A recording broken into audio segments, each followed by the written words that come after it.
Okay, so I decided to make a video today.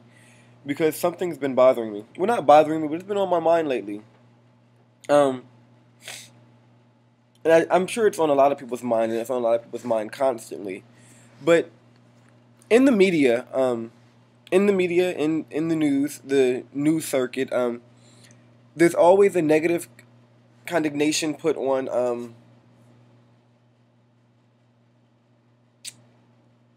the lower class black society and lifestyle, with gang violence and um, drug distribution and um, all kinds of violent crimes and stuff that take place in places like Chicago, Detroit, um, Compton and Brooklyn and DC and these largely populated urban areas. Um, but yet it kind of baffles me because people often forget that these violent crimes happen everywhere, with every race, every social class, every social economic. There's violent crimes. What prompted this video was the incident in Aurora, Colorado, um, where a young Caucasian male shot up an entire movie theater. Well, not the entire theater, but the showing of the Batman movie.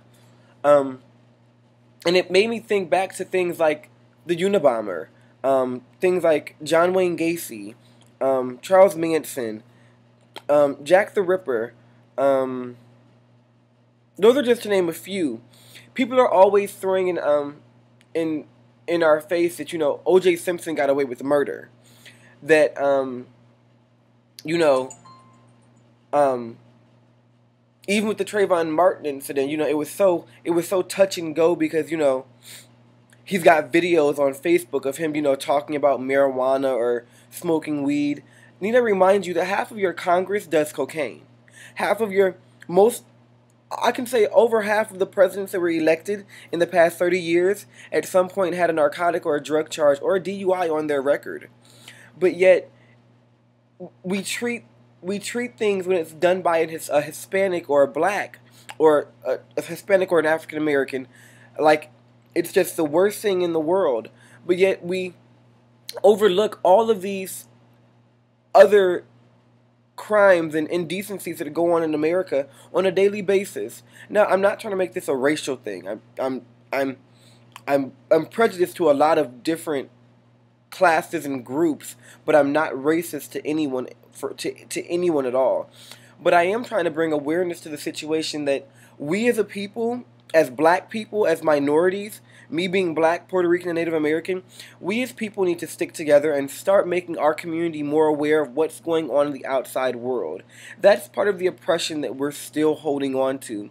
That's part of what's keeping us trapped in this bubble of anger and negativity because we're so stuck on what the media is saying about us that we're not realizing how much potential and how much strength that we actually have.